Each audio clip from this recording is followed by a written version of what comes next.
Hey everyone, it's Monica, and today I am joined by the lovely Jean from over at Bookish Thoughts. Hi! I'm very excited. This is actually the first time we've ever met, which is... It's weird because you feel like you've met people when... Yeah. If you both make videos and you watch them, because... Yeah. You feel like you've seen that person chatting and... Yeah, like, I know her. Yeah. And then we're like, oh, it's so great to meet you. Today, we are going to be filming the Unpopular Opinions tag together. This will be my second time doing it, but I still have some opinions to share. So the first question is a popular book or series that you didn't like. Okay, so I always... Whenever anybody asks me this on my channel, I always answer the same thing, so I'm going to be consistent. Okay. And I apologise if you love this book. I'm not saying you're in a date or anything. Oh, I know what you're gonna say. Can I guess? Yeah. The Book Thief? Yeah. I just don't get it. It's so boring. You know when you read a book, you're like, oh my god, this is like the worst book ever written. It's super offensive and terrible. Why does anybody like that? It was just more like, it's really, I just found it so boring. And I predicted the end, and I don't really like books about World War II anyway, so I was hoping for greatness. My friend had really sold it to me hard, saying, no, this is different from other books about World War II, you'll really enjoy it, and no, I didn't.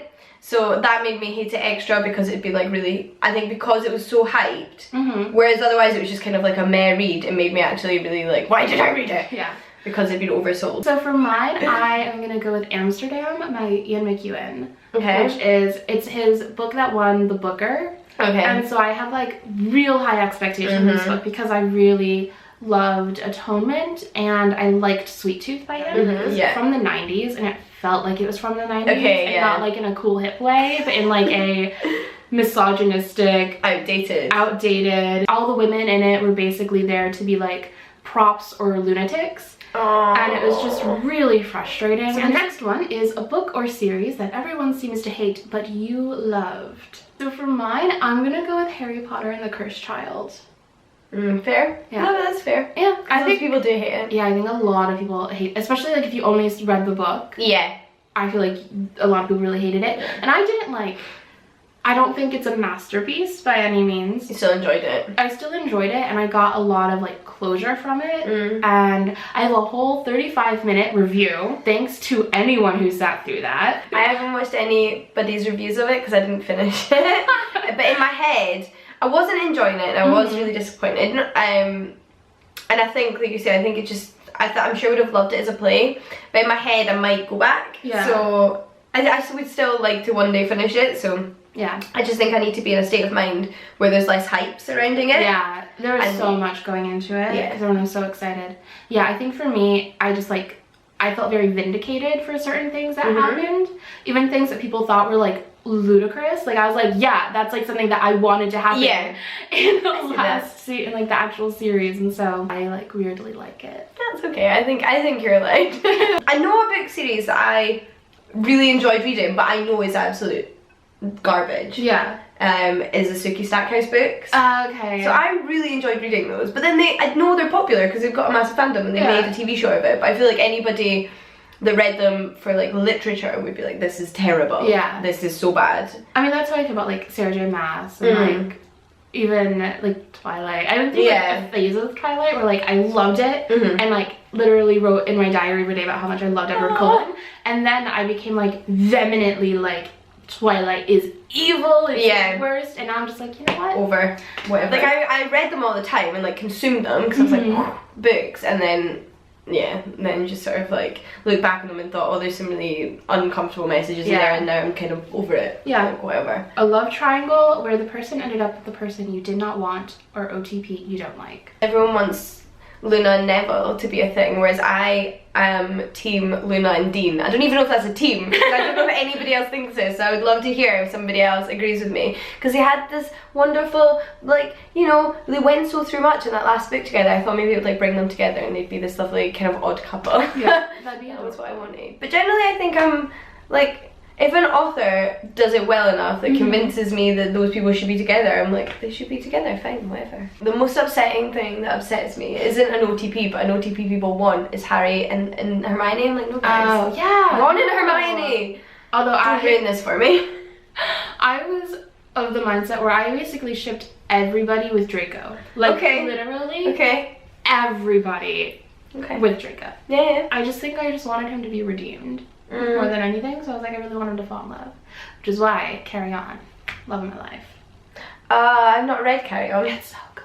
I know, everyone does say, like, I need to try some Rainbow Rowell, and she is on my list, and Pan Mac actually published her, and she was actually in the office the other day, and she gave like a little speech, and I was like, I do need to read this woman. Like, everyone loves her. Yeah, she's great. I love Carry On because, this is like not related to the question, but whatever, I don't have an answer for it. But it's just, they're jumping points to talk. What I love about Carry On, and I think like, with the I think a lot of people don't like it because I think a lot of people go into it expecting it to be a fantasy novel, and it's not. Is it not? I mean, it is, but it's like, it's not really about that. Yeah, like it's more of like a satire, like commentary on like chosen one stories in general. And so if you go into it expecting it to be like a good fantasy novel, you're not gonna like it. It's just not Can you read it without having read Fangirl though? I think so. Okay. I would actually be very interested to like today. A popular book genre you hardly reach for. Well, the only thing about this question that gets me is I'm like, well, genres are popular. They've all got their market. But I don't read romance really. No, actually, do you know what I think is really popular that I don't get the appeal of? It's like family sagas.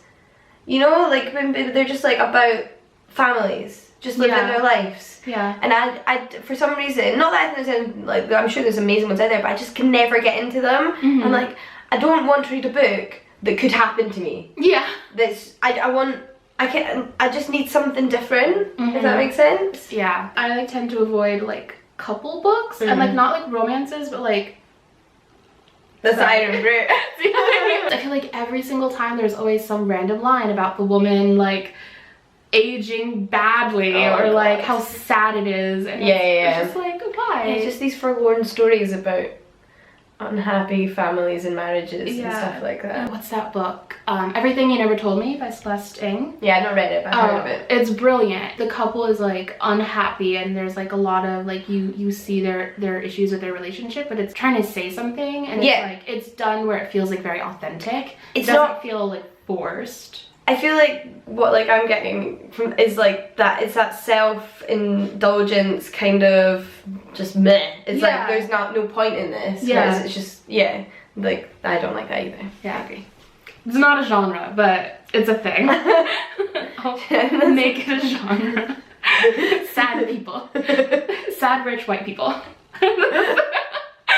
It's not a genre because it's most books. Yeah, basically. Popular beloved character that you do not like. Gale. People really like Gale, don't they? Gale? From Hunger Games. Oh, Gale. I don't understand why people like Gale. Right? I like don't get it. And like, people that want to break up Peeta and Katniss. Yeah. I've had a conversation and it has stuck with me where I was like, yeah, of course I like Peeta. And then other people would be like, oh, but she would be settling if she chose Peeta and not Gale. And I'm like, no.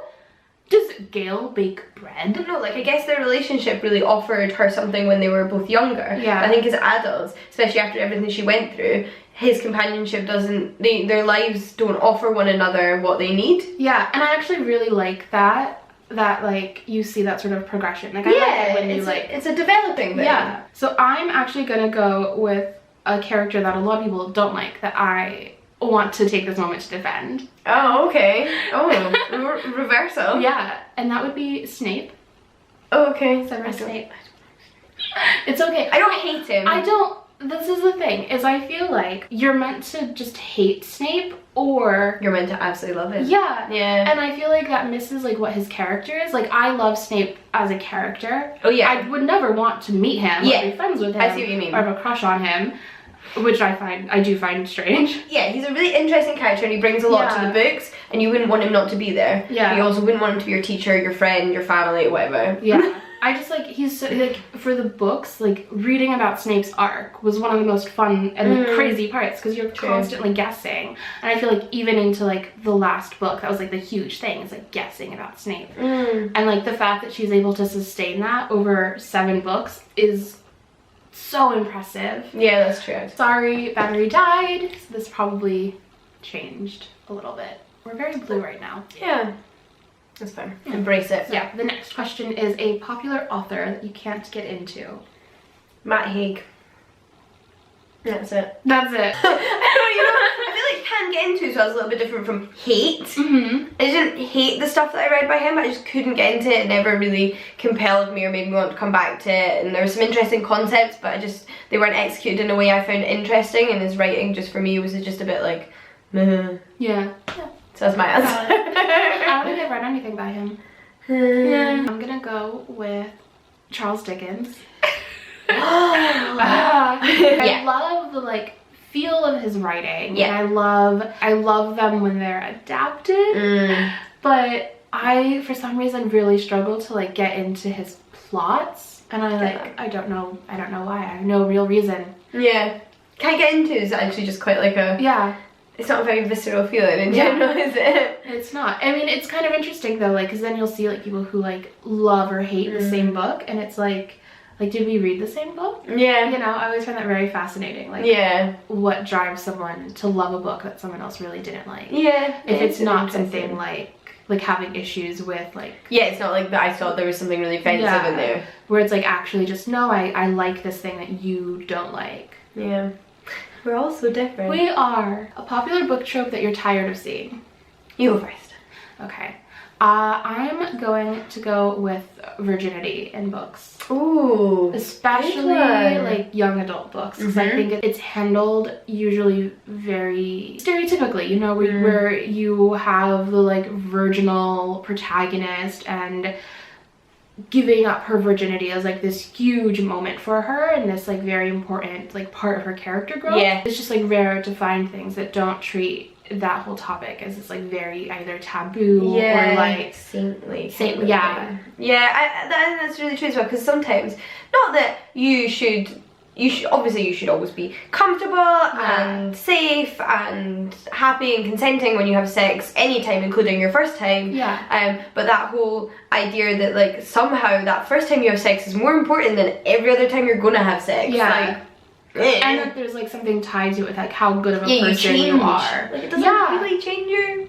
I think what changes you is the fact that we've put the societal things surrounding it. Yeah. So that's what changes. But if we hadn't done that, then it wouldn't. Like it doesn't physically do anything. Yeah. Like. Yeah.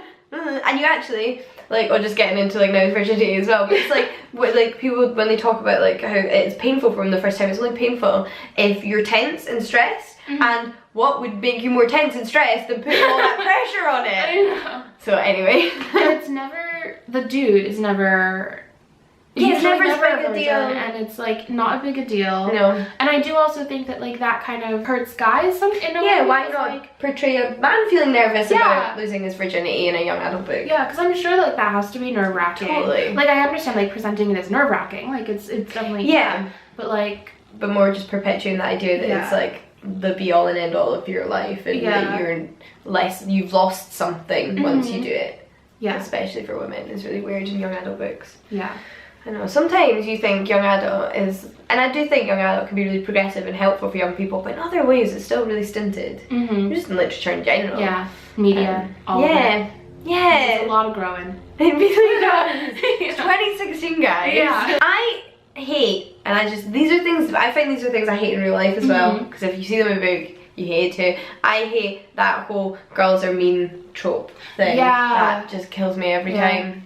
It's like girls are bitchy, girls are mean, girls no. And like when you do have like a girl who is mean and like that's her entire personality. No complexities, no reasons for it. It's just all the only explanation you need, she's got a vagina. So makes sense. Yeah. I hate that. And that's still in so many books. And if I see that in a book, I instantly hate it. It's like 2 stars or below. Yeah. It's unacceptable.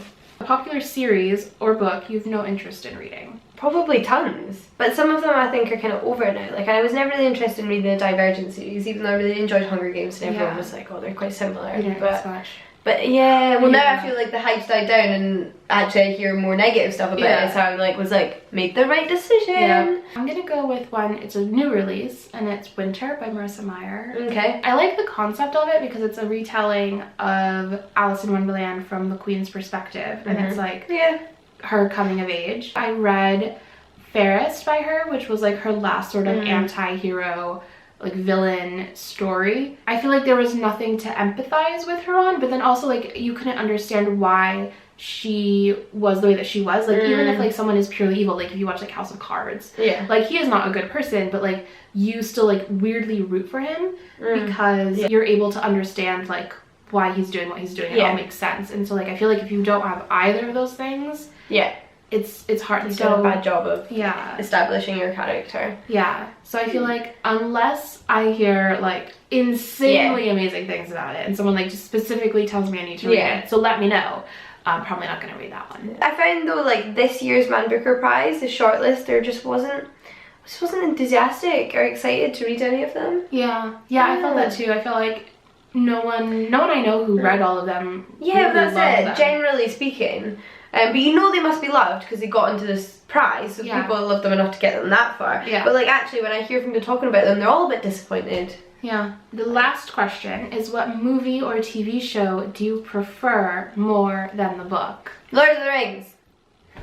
That's a good one. Yeah, absolutely. I agree with that one. Yeah. Some of the books are terrible, but if you had to ask me, would I rather reread the books or watch the films again, I would watch the films again. Yeah. They're really important to the development of the fantasy genre, and they're really creative and imaginative, and I love all of that, and I think it's been done really well on the screen.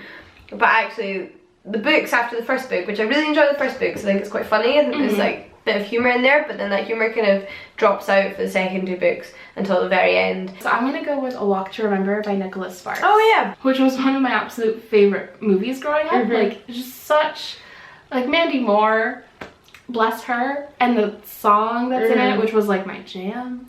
But the book is just like, I mean, I think I feel this way about all of his stuff. I've granted I've only read two. I've only read The Notebook and A Walk to Remember, but they're just so not well done. It just feels like incredibly, like, manipulative. It's like cheesy and, like, I just can't get into the writing, but, like, in the like film format, for some reason I'm totally fine with the, like, manipulative emotions and all that stuff. You know, I think, like, I'm just better, like, I'm okay with a film trying to make me cry for some reason. But then I, like, generally, like, I love really bad cheesy comedies, and if you gave that to me as a book, I'd be not interested for some reason. I don't know why that is. I don't know. Yeah, same thing with, like, horror. I can't do filmed horror. Like, but I love book horror. Yeah. I can't actually watch people go through that, but, like, I can read it, and it's like, yeah, I don't know. It is different. It is weird, isn't it? Yeah. Like, I have to confess that I, like, really like Adam Sandler movies. But if you gave me, like, a book version of an Adam Sandler movie, I would not be digging that. That is the last one. Hold on. Now everybody hates us. Please don't. We didn't do the thing that everyone does at the beginning of these videos where they're like, just so you know, this is just our opinion and it will be okay. You can That's because it's not our opinion. These are all facts. Yeah. Duh. Like, you can no longer read any of these books that we just talked about. Yeah, or moving them. Or if you don't like the books that we did like, you're wrong. Thank you so much for joining me. We filmed a wonderful video over on Jean's channel. Tried some Iron Brew. Oh my god, that's so good. And some... Oh, I've still got some! This is my favourite. This is a preview. Yeah. The compelling content. Trailer. Guessed some Scottish words. So you should go check that out. You did quite well. Like, you got some. You know, I forgot what an adjective was, but that's okay. Alright, well, thanks so much for watching, and I'll see y'all next time. Bye! Alright. Hey everyone, it's